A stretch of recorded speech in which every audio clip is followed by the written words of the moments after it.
The High Council of the Galactic Empire sat in stunned silence. Admiral Vox, the weathered commander of the Imperial fleet, stood before them, his normally proud posture now bent with defeat. The holographic display behind him showed the remains of what was once their mightiest armada, now little more than debris floating in the cold vacuum of space. "The humans," he began, his voice barely audible, "have broken through our final defense line at Proxima Centauri.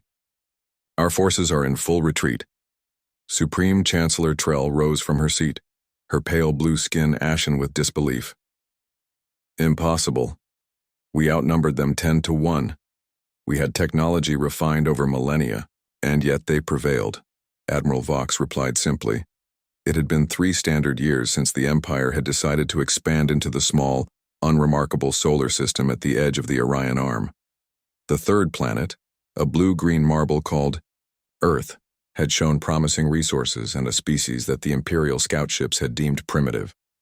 The decision to colonize had been unanimous routine, one of hundreds such operations conducted across the galaxy. No one could have predicted what followed. "We should never have underestimated them," said General Lark, breaking the tense silence. His 4 eyes blinked rapidly, a sign of extreme stress among his species. "Our intelligence was flawed, catastrophically flawed. The humans had initially seemed like any other pre-FTL civilization, divided into nation-states fighting petty wars over resources and ideology. The Empire had expected the usual pattern: a show of force, shock and awe, then submission. It had worked countless times before. "The records must be updated," Chancellor Trell declared, activating her personal console. "Let this serve as a warning to future generations. Begin recording. Our gravest error was defying humanity.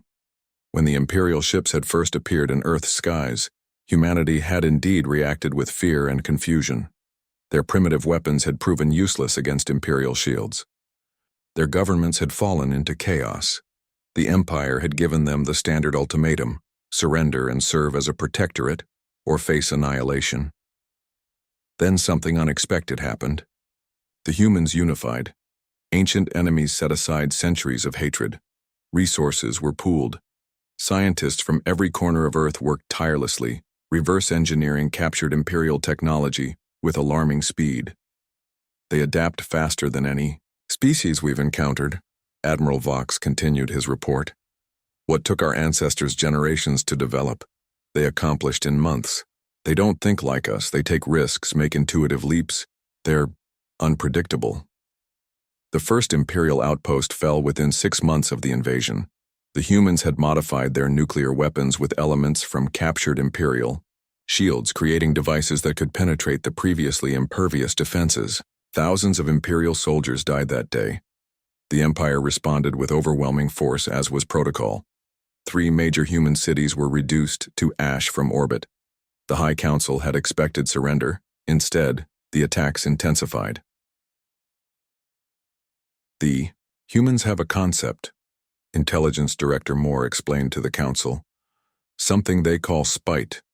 They will endure tremendous suffering, even sacrifice themselves by the millions, if it means striking back at those who harmed them."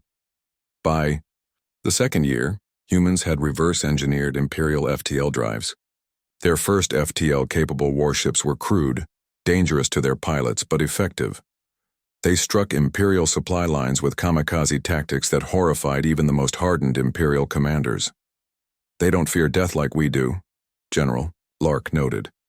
"They embrace it if it serves their victory. This is incomprehensible to our kind."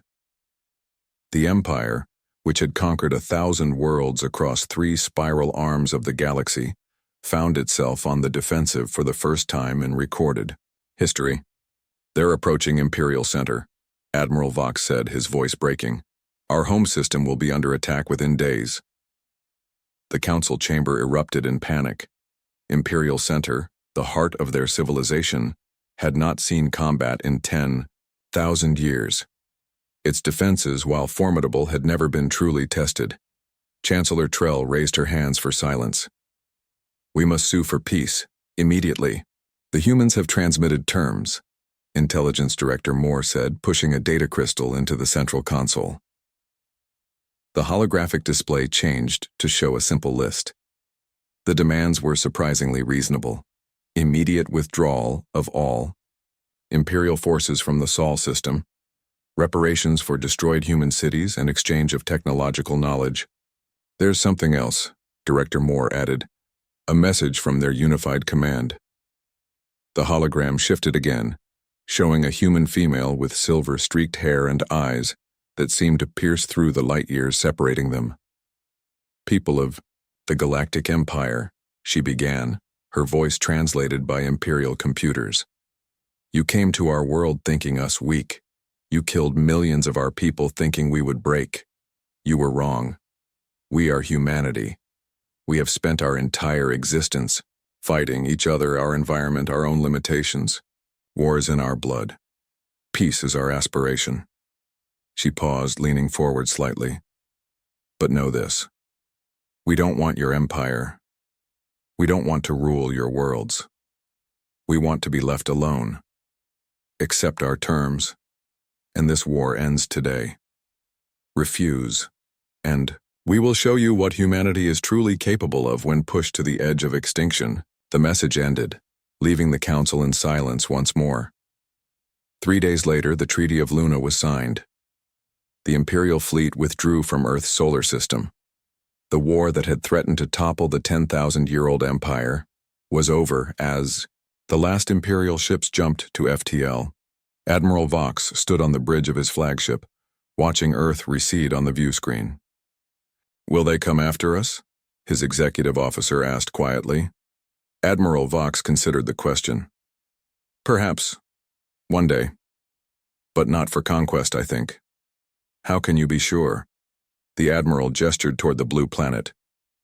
Because they could have destroyed us, but they chose not to. That's something the Empire would never have considered in their position. He turned away from the view screen, his eyes reflecting the starlight. And that, I believe, is why they won.